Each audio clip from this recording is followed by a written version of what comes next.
Coucou tout le monde, bienvenue sur Open Opal. Moi c'est Nina, je suis entrepreneur, consultante et coach en organisation.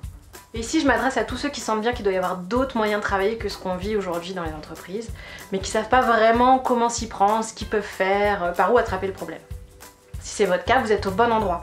Je suis là pour vous aider, pour vous apporter des conseils, un regard, du partage d'expériences sur comment vous pouvez faire avancer les choses à votre niveau depuis là où vous êtes.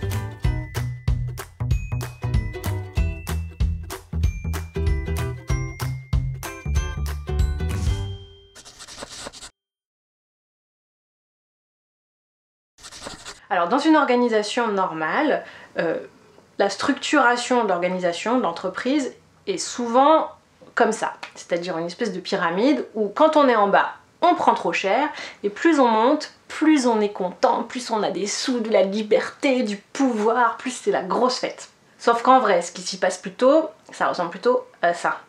C'est-à-dire que Jean-Michel qui est tout en haut là, en vrai, ce qu'il nous cache, c'est qu'il est secrètement amoureux de son N-1, et que c'est un petit peu lui qui tire les ficelles. Et puis en dessous, on a le manager qui se tape sa secrétaire, le grand classique. Mais en fait, ce qui se passe pour de vrai, c'est que la vraie personne qui prend toutes les décisions de l'entreprise, c'est sa femme qui lui souffle des décisions stratégiques sur l'oreiller. Et donc l'enjeu plutôt dans une organisation Opal, c'est de faire émerger tout ce tissu de relations qui est ce qui fait l'organisation. Ce qui fait l'organisation, c'est les relations entre les gens. De l'amener à la conscience pour que ça soit une force, pour qu'on capitalise sur ces relations, pour la vraie nature, sur la complexité des organisations, des relations entre les gens, pour avancer et pour en faire un moteur plutôt qu'un frein. Donc ça peut paraître un petit peu abstrait, mais dans le livre paru en 2014, Reinventing Organization, Frédéric Laloux a théorisé l'essentiel d'une organisation Opal. Et ça repose en pratique sur 3 piliers. Le premier, c'est la raison d'être. Qu'est-ce que c'est que la raison d'être? En gros, c'est ce qu'on peut appeler aujourd'hui la mission de l'entreprise, ce pourquoi elle existe. Si vous vendez un produit ou un service et qu'il y a des gens qui l'achètent, c'est qu'il y a un besoin.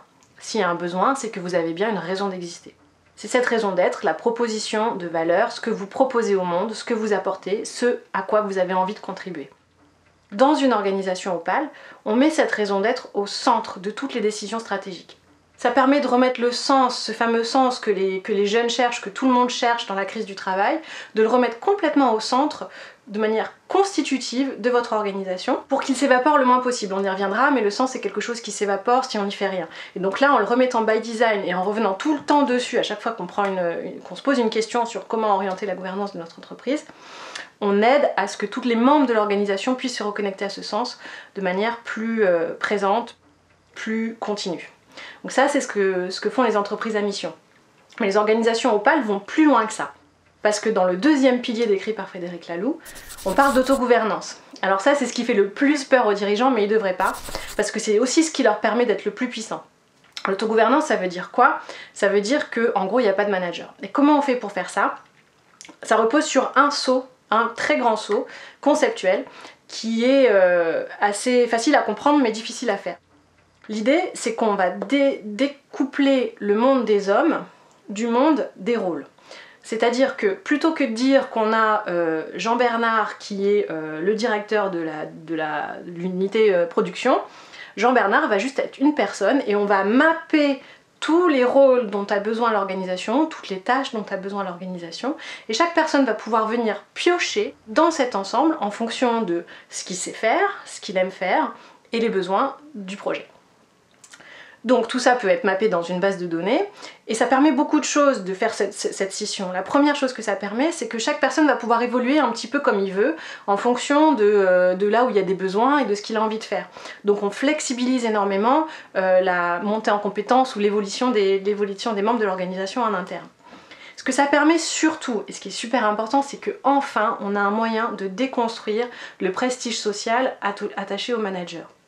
Il n'y a aucune raison que les rôles de coordination soient plus valorisés dans notre société que d'autres. Aucune. Et donc quand il n'y a plus de manager, personne ne peut plus aller chercher la reconnaissance sociale dans grimper des échelons, puisqu'il n'y a plus d'échelons. Et donc on remet la recherche de reconnaissance sociale au bon endroit, c'est-à-dire dans la qualité de ce qu'on va contribuer et dans la nature de la contribution qu'on fait à l'entreprise. C'est beaucoup plus sain.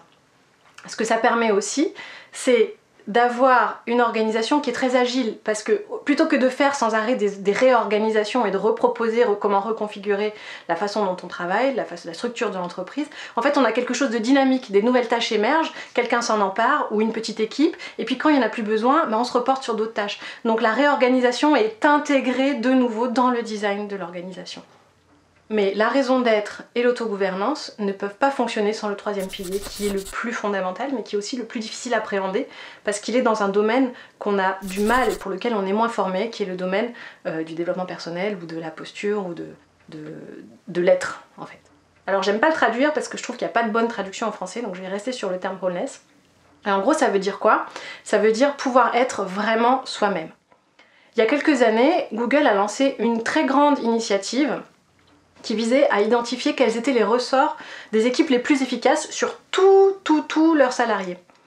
Et ce qui est ressorti comme facteur numéro 1, c'est ce qu'ils ont appelé la psychological safety, la sécurité psychologique, ce que je préfère traduire par sécurité ontologique, la sécurité de qui on est en tant qu'être. En gros, ce que ça veut dire, c'est que le facteur numéro 1 de succès d'une équipe, c'est la capacité que le groupe a de fournir à chaque personne un environnement dans lequel il est en sécurité totale. Un environnement dans lequel il va pouvoir prendre des risques, dans lequel il va pouvoir être vulnérable, dans lequel il va pouvoir faire des boulettes sans qu'on lui tombe dessus. Donc en gros, ce droit à la boulette, c'est ce qui fait que l'organisation va vraiment fonctionner, que l'équipe va vraiment fonctionner, que les gens vont vraiment être soudés.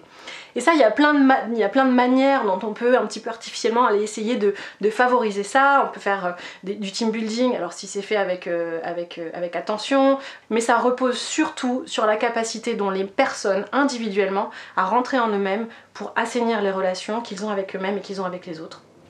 Et notamment, surtout au début, par le dirigeant lui-même. C'est la posture du dirigeant, les croyances du dirigeant qui vont être la limitation de l'entreprise, et c'est par lui que cette transformation vers la plénitude doit commencer. Ou elle d'ailleurs.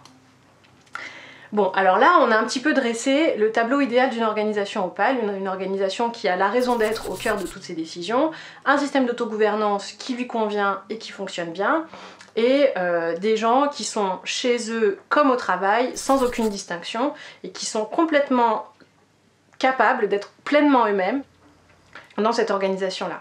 Bon, alors bien évidemment, c'est un tableau idéal, et il y a très peu d'organisations qui sont capables d'y arriver aujourd'hui. Mais en fait, j'aime bien voir ce concept d'organisation opale plutôt comme une approche. C'est pas parce qu'il y a cet idéal qui est inatteignable ou qui vous paraît inaccessible que vous pouvez rien faire. Et vous n'avez pas besoin de tout mettre à plat et de tout raser pour tout reconstruire.